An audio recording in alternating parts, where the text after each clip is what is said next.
Ele envolve nosso planeta. É tão essencial quanto o alimento e água, mas é totalmente invisível. Sem ele, nós morreríamos em minutos. Descubra como dependemos do oxigênio, o espírito da vida, a seguir em Enciclopédia do Corpo Humano.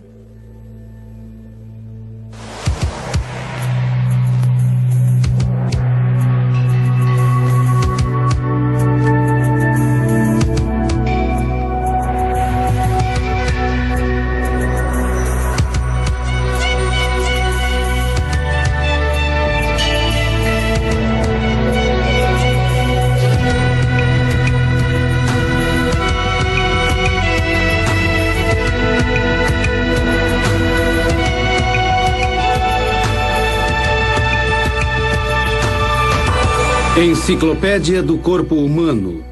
O Espírito da Vida.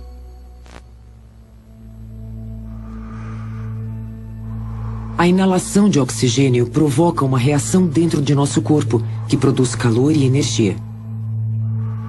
O sangue conduz o gás da vida até cada uma das 60 trilhões de células em nosso corpo. A cada respiração, ele extrai um novo suprimento de oxigênio dos pulmões.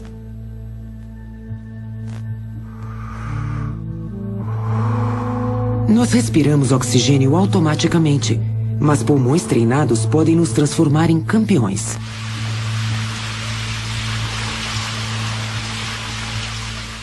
John Fitzgerald é um campeão, um nadador de categoria olímpica.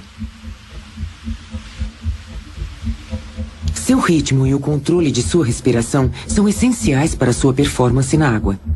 Anos de treinamento condicionaram seu corpo e sua forma física é invejável. As células dos músculos de John precisam de reservas muito maiores de oxigênio quando ele está disputando uma prova de 1.500 metros nado crawl.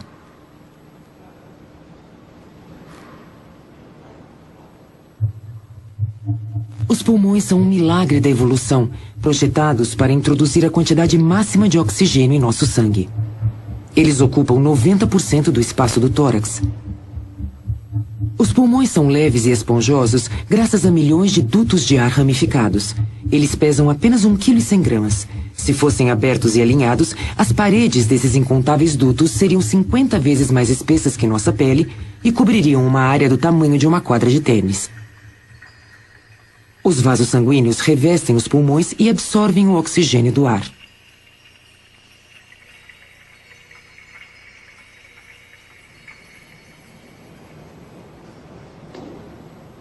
A vida teve origem no oceano.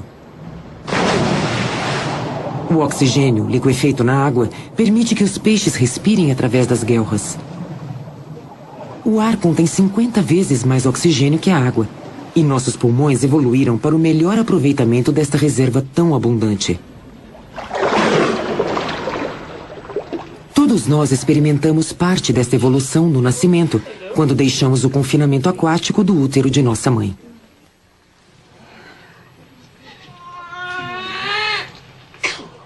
Depois do esforço de suas primeiras respirações, este pequeno bebê irá respirar cerca de 400 milhões de vezes durante sua vida.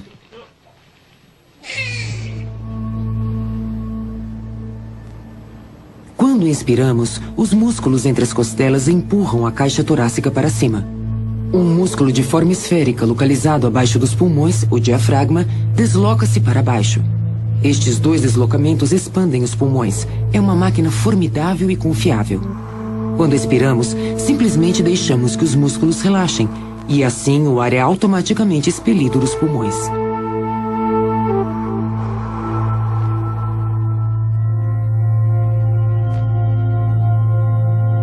O delicado interior de nossos pulmões é extremamente vulnerável a doenças. Cada inalação é uma ameaça em potencial. Durante um único dia numa cidade, podemos inalar mais de 1 trilhão de partículas microscópicas de sujeira e poluição. Mas o corpo desenvolveu defesas. A jornada do ar em nossos pulmões tem início aqui, no nariz. Os pelos são a primeira linha de defesa, retendo pólen e partículas maiores.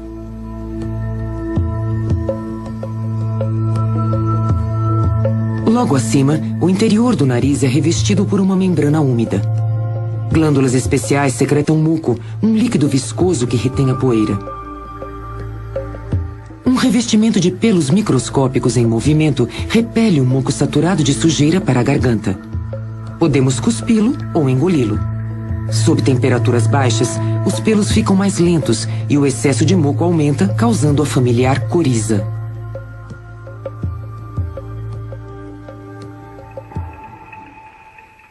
As passagens da boca e nariz se conectam atrás da garganta, logo acima da laringe. É a porta de entrada para os pulmões e é protegida por uma aba rígida, a epiglote, que impede que alimentos e água desçam pelo lado errado. Quando as cordas vocais ou pregas vocais são tensionadas, conseguimos criar sons e vocalizações que são moldados pela boca e pelos ossos do crânio. Abaixo da laringe, a traqueia é reforçada por anéis rígidos de cartilagem, que a mantém constantemente aberta. A traqueia também é revestida com pelos microscópicos que transportam o muco saturado de sujeira através da garganta.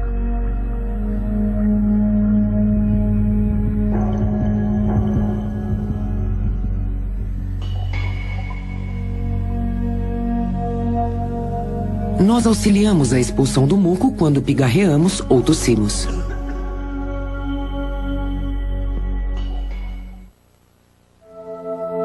Estamos apresentando Enciclopédia do Corpo Humano.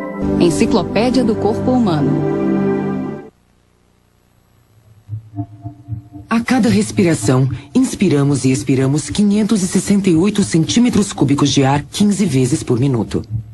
Em média, durante a vida, 386 mil metros cúbicos de ar passam por nossos pulmões, o suficiente para encher um estádio de futebol. Respire bem fundo, agora sopre. Sopre, sopre, sopre, sopre, sopre. Até o fim. John tornou-se um atleta olímpico através de um rigoroso treinamento para obter o máximo aproveitamento de seu corpo e pulmões. Inalando o mais profundamente possível, ele é capaz de exalar impressionantes 6,5 litros de ar, o que representa quase 8 litros de capacidade pulmonar, ou seja, mais de 1 litro acima da maioria das pessoas. Mas seus pulmões ainda contêm mais de 1 litro de ar que nenhuma força pode expelir.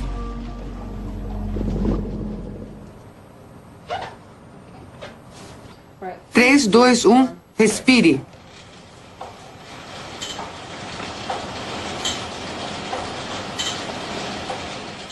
Para simular as condições de uma competição real, John realiza um teste de aptidão física que levará seu corpo à exaustão total.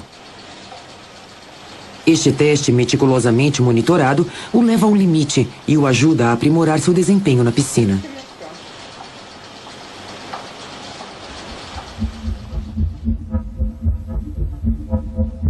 A cada respiração, o ar é levado através de um labirinto de dutos no interior dos pulmões.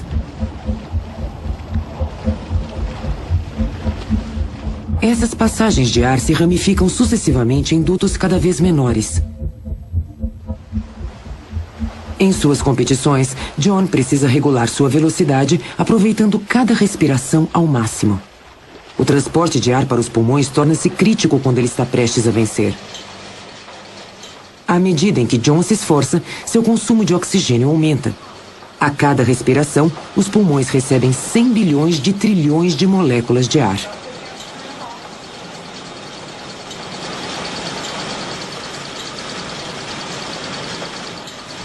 Apenas 1/5 dessas moléculas são formadas por oxigênio, o gás que nos mantém vivos.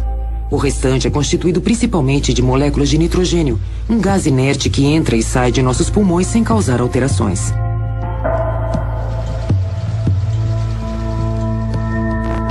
Dentro dos pulmões, as paredes dos dutos de ar pulsam com os batimentos cardíacos de John. As batidas aumentam enquanto seu coração bombeia vigorosamente mais sangue para todo o seu corpo.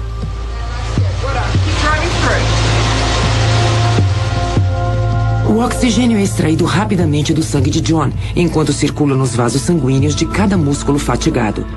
Quando ele volta aos pulmões, está faminto por oxigênio.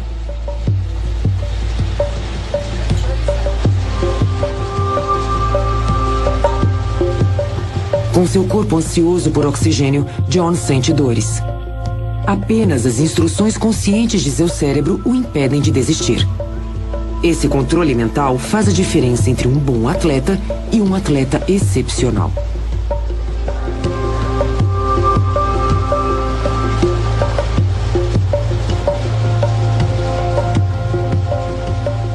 O labirinto ramificado dos dutos de ar se reduz a minúsculos tubos, revestidos por bolsas de ar em miniatura, os alvéolos.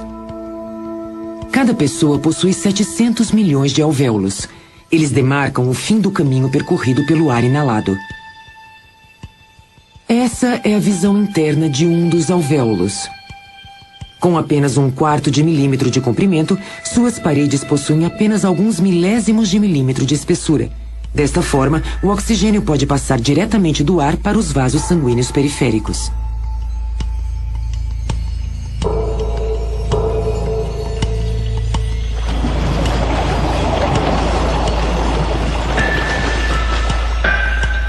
O transporte de oxigênio pelo sangue é tão crucial que os pulmões possuem sua própria reserva de oxigênio.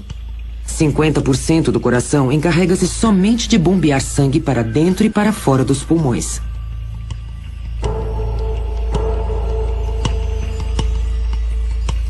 Uma intrincada rede de vasos minúsculos conduz o sangue desprovido de oxigênio para os alvéolos. Esta é uma das mais densas redes de vasos sanguíneos existentes no corpo humano. Capilares minúsculos estão firmemente ligados às bolsas de ar. O oxigênio dos alvéolos desloca-se para o sangue, onde é combinado com a hemoglobina, que dá ao sangue um tom vermelho vivo.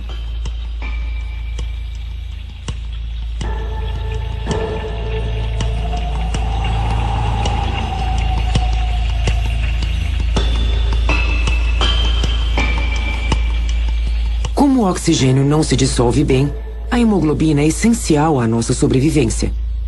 Sem ela, o oxigênio não seria capaz de circular pelo nosso sangue.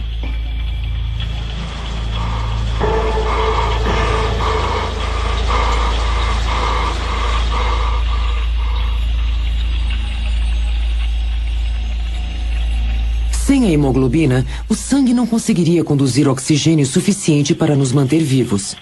Nem em repouso, e menos ainda durante exercícios vigorosos.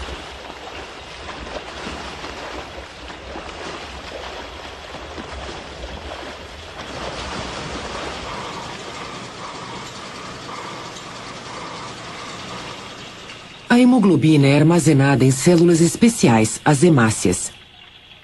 Cada ser humano possui 30 trilhões dessas células microscópicas. Se fossem colocadas lado a lado, elas cobririam metade do percurso até a Lua.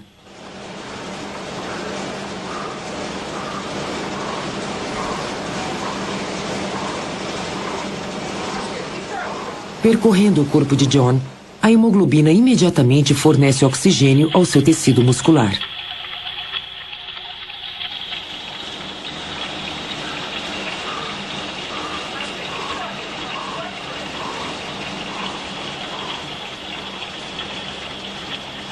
Com uma forma física mais aprimorada do que a de um ser humano comum, John é capaz de deslocar oxigênio com maior eficiência. Seu consumo de energia chegou a ser 25 vezes maior que a taxa normal. Durante seu teste de aptidão, ele gerou energia suficiente para manter uma lâmpada acesa durante 12 horas. Ele sabe exatamente quais são seus limites.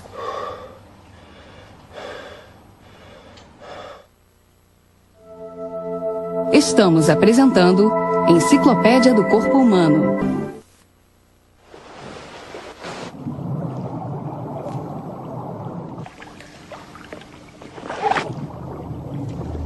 Nosso corpo tem uma quantidade limitada de oxigênio armazenada nos pulmões e na corrente sanguínea. Mas se Maria não subir à superfície, ela perderá a consciência em apenas 2 minutos.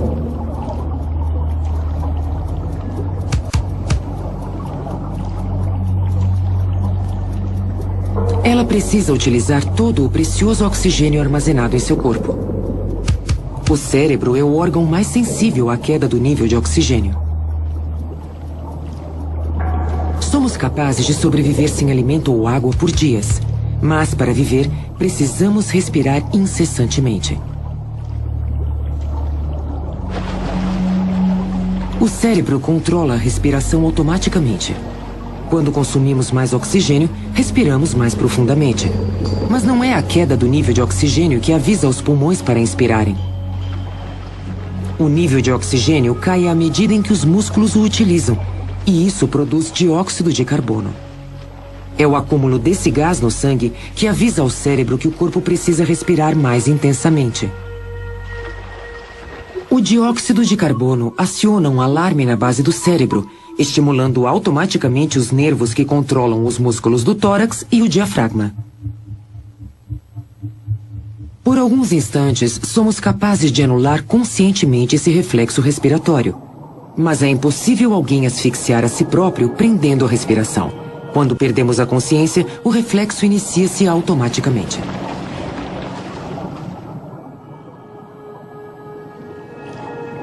Tentar ampliar as capacidades naturais é uma característica intrinsecamente humana.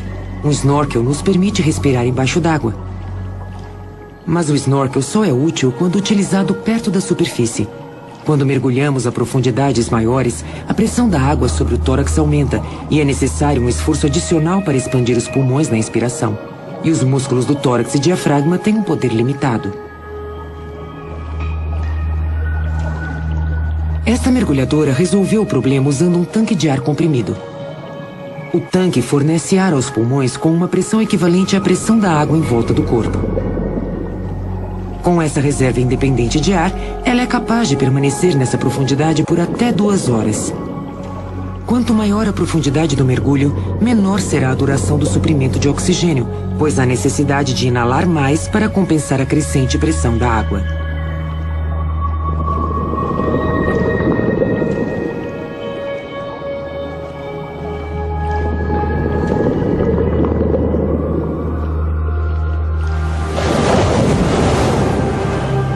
Os mergulhadores conseguem trabalhar até a 300 metros de profundidade, onde a pressão chega a quase 35 quilos por centímetro quadrado.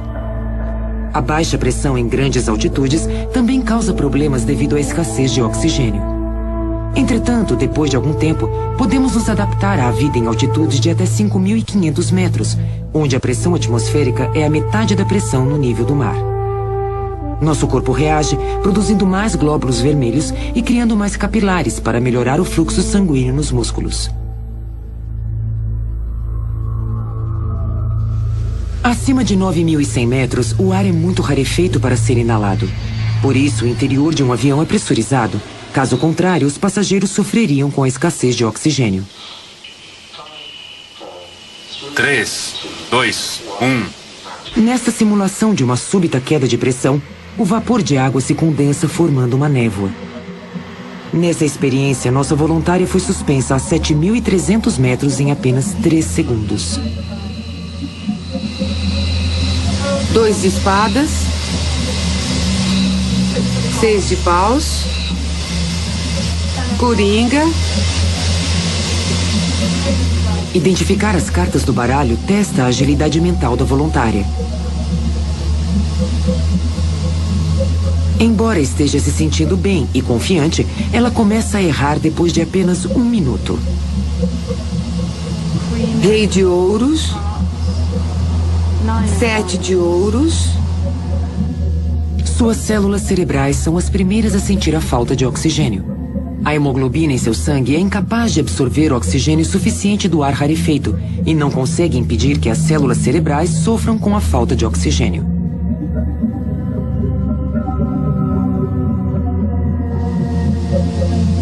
O raciocínio lógico avançado é o primeiro a falhar, mas nosso cérebro primitivo mantém a respiração e os batimentos cardíacos o máximo possível. Antes que nossa voluntária perca a consciência, ela recebe a cura. Oxigênio puro, como aconteceria num voo real. Nesta experiência, a pressão da sala é reduzida para simular como grandes altitudes diminuem o ponto de ebulição da água. Com uma pressão equivalente à de 18.000 metros acima do nível do mar, nosso sangue ferveria com a temperatura do corpo. Um traje pressurizado com um suprimento próprio de ar é essencial para a sobrevivência em grandes altitudes, principalmente quando o cérebro precisa trabalhar com rapidez para tomar decisões de vida ou morte.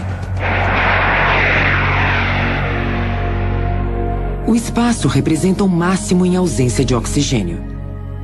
Num vácuo quase absoluto, um traje espacial fornece todas as condições de segurança normalmente fornecidas pela atmosfera terrestre. Uma pressão confortável, oxigênio em abundância e elementos químicos para reter o dióxido de carbono exalado.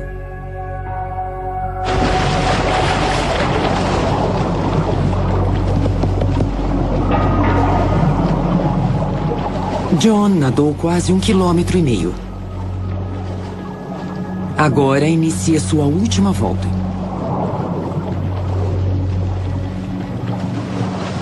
Enquanto acelera para o final, ele retira o oxigênio do oceano de ar.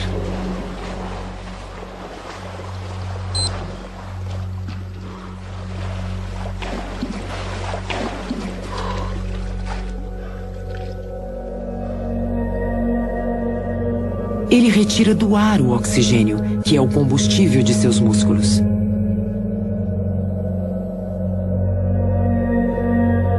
O oxigênio é a parte vital da tênue camada de ar que envolve a Terra, alimentando permanentemente a frágil esfera, num ciclo tão antigo quanto a própria vida.